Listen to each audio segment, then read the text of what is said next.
Hello and welcome to Ivas. Let's commence today's practice. My dear, I would like to tell you that today's practice is very important and today we are going to commence new series. The name is Fill in the blanks or use of appropriate words. Let's commence. Question number 1. I requested you to do your crime.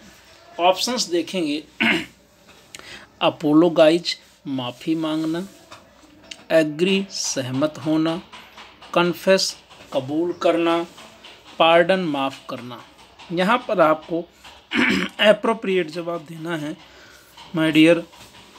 Sorry, सभी लोग reply करेंगे, सभी लोग reply करें और आप सही जवाब बताएंगे। क्या होगा? सी होगा।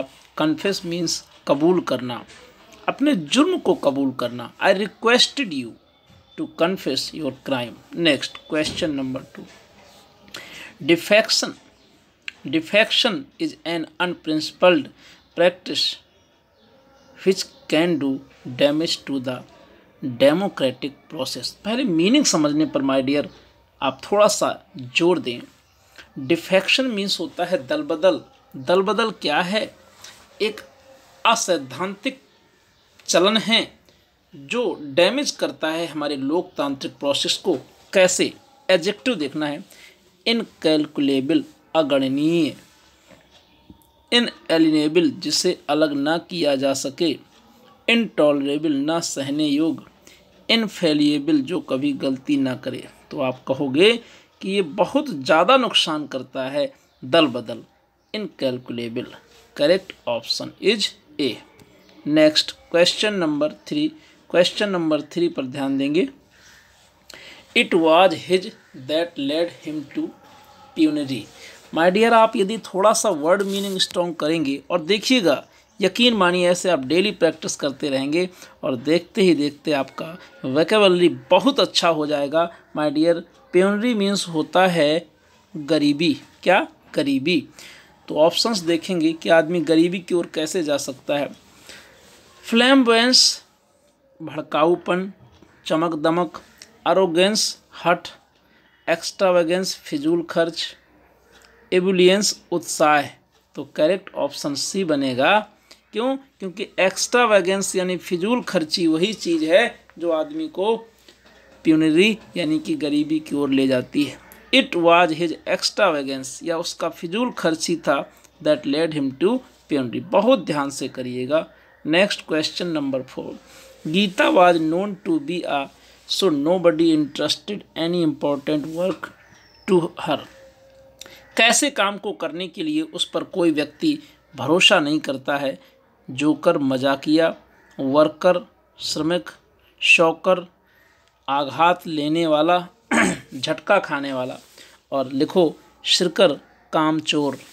कामचोर याद रखिएगा माय डियर, यदि कोई व्यक्ति शिरकर है, काम से जी चुराता है, तो कोई उस पर यकीन नहीं करेगा। मेहनती बनो, थोड़ा तबीयत भी सही नहीं है तब भी काम करो, अपने छात्रों के लिए लगातार लगे रहिए जैसे कि हम लगे। Gita was known to be a Shirkar.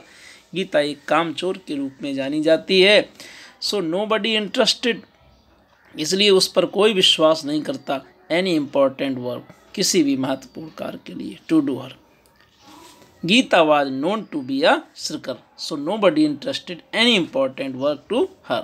Option D. Next, question number 5. The statue was so that people stared at in horror. Horror means भय। देखिए इसी में छिपा हुआ है इसका सेंस, इसका आंसर।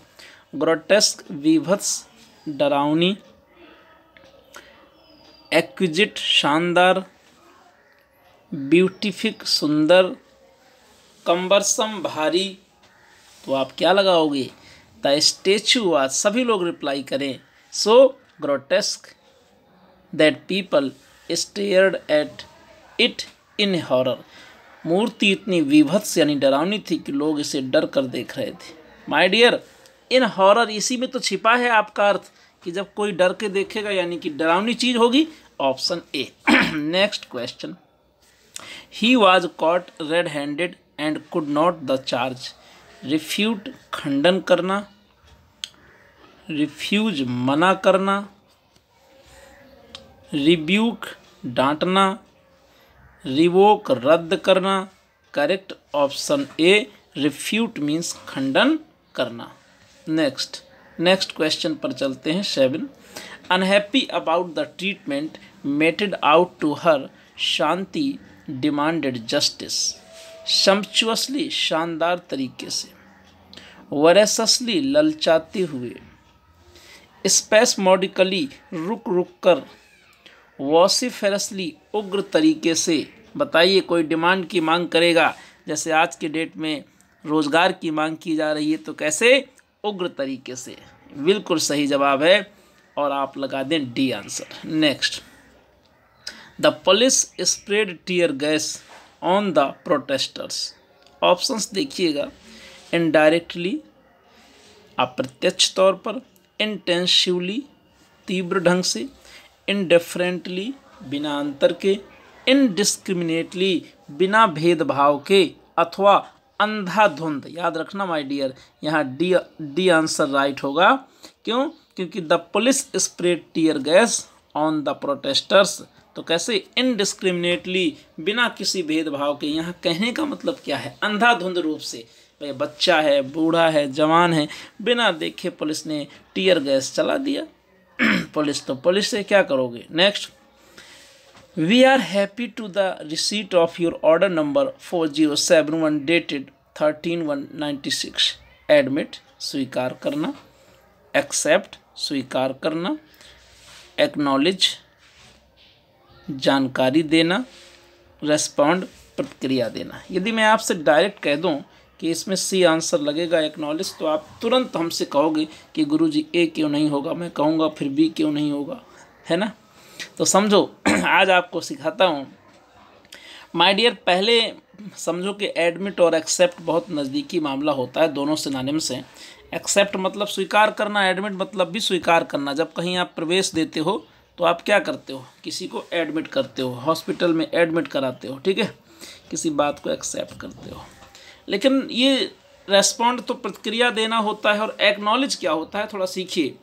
पहले के ज़माने का मतलब बाबा आजम का ज़माना नहीं। अरे पहले के ज़माने का मतलब आज से 10 वर्ष पहले, जब कोई बंदा KVS का फॉर्म भरता था या कोई भी रेलवे का फॉर्म, तो एक एक्स्ट्रा उसमें दिया जाता था पोस्ट कार्ड। वहाँ जैसे आपका फॉर्म पहुँच गया, पहले पोस्ट से फॉर्म जाता था, ऑनलाइन नहीं था, तो वहाँ से आपको रिटर्न में एक एक्नॉलेजमेंट लेटर आता था। एक्नॉलेजमेंट का मतलब वही होता था कि वो ये बताते थे कि हाँ भैया आपका फॉर्म आ चुका है, सुरक्षित, कोई दिक्कत नहीं है। तो एक्नॉलेज का मतलब होता है जानकारी देना, यानी स्वीकृति प्राप्ति की जानकारी देना। इसलिए करेक्ट ऑप्शन सी बनेगा, we are happy to acknowledge the receipt of your order number 4071 dated 13/1/96। हम खुश हैं ये जानकारी देकर कि आपका इतना इतना रसीद नंबर, इतना ऑर्डर नंबर हमें प्राप्त हुआ है। माय डियर, यहाँ करेक्ट आंसर सी लगेगा। और पूरे आवेश के साथ, पूरे जोश के साथ आप लोग रिप्लाई करते रहें ऐसे ही। He has not yet attained the age of 21. He has therefore no to vote in the election. Claim authority, power, right. कुछ नहीं, आप खुद बताओगे, सभी साथी बताएंगे। He has no right to vote. Correct answer D. बहुत अच्छे। क्वेश्चन नंबर 11, पूरे 20 क्वेश्चन करेंगे आज हम लोग। No sooner had he entered the room, the lights went out and everyone started talking loudly. But and then if, सभी options आप देख करके रिप्लाई करें माय डियर। यहाँ पर क्या होगा? देन होगा। सभी लोग याद करें, सभी भैया बहन याद करें, नो सूनर के बाद देन आता है। Very good. Next question number 12, my mother is so poor because she will not work that she cannot buy food for us to send me to school to get medical help for my health। Emotional नहीं होना बिल्कुल भी, क्योंकि माँ का नाम आते ही लोग इमोशनल हो जाते हैं। यहाँ पर थोड़ा सा दिमाग से काम लो। अगर सो आता है फिर एडजेक्टिव आता है तो दैट लगाते हैं। नज़र पैदा करो और ऑप्शन लगेगा बी। बोलो यस और no. My mother is so poor that she can not buy food for us. यहाँ पर करेक्ट ऑप्शन आपका बी बनेगा। Next question number 13, the inspector of excise has to conduct regular checks and to visit the unit at least one a day. Required, is requiring, is required. My dear, यहाँ पर आप question पर ध्यान से देखें और चारों ऑप्शन देखिएगा। The inspector of excise has to conduct regular checks and is required to visit the unit at least once a day. और उससे चाहा जाता है कि वो कम से कम एक बार यूनिट जाए। इज रिक्वायर्ड होगा, जैसे हम कहते हैं you are required, a counsellor is required, ऐसे inspector of excise is required. Option D बनेगा। Next question number 14, unless you work very hard you will not be successful. You are not, you be not, you ought. तो एकदम clear है भाई कि unless you work hard you will not be successful. Option A लगा दोगे। क्यों? क्योंकि unless वाले पार्ट में प्रेजेंट इंडेफिनिट है, तो दूसरे पार्ट में यानी कि जो सेकंड क्लॉज होगा उसमें फ्यूचर इंडेफिनिट का यूज करेंगे। Correct option A. Next question number 15, when I saw him through the window I have run not out to the door, I run out to open the door, I am running, I should run. सभी लोग reply करें, चारों option पढ़िए।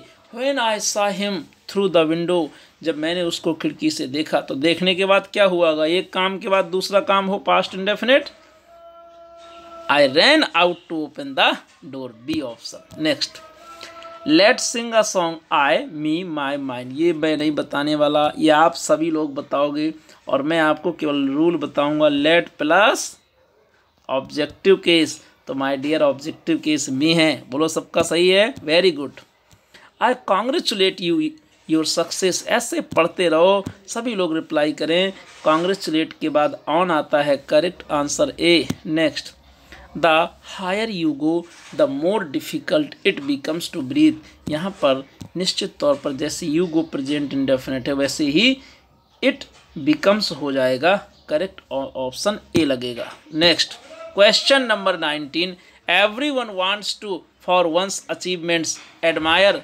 तारीफ करना, everyone wants, हर आदमी क्या चाहता है? टू बी एडमायर्ड, है ना।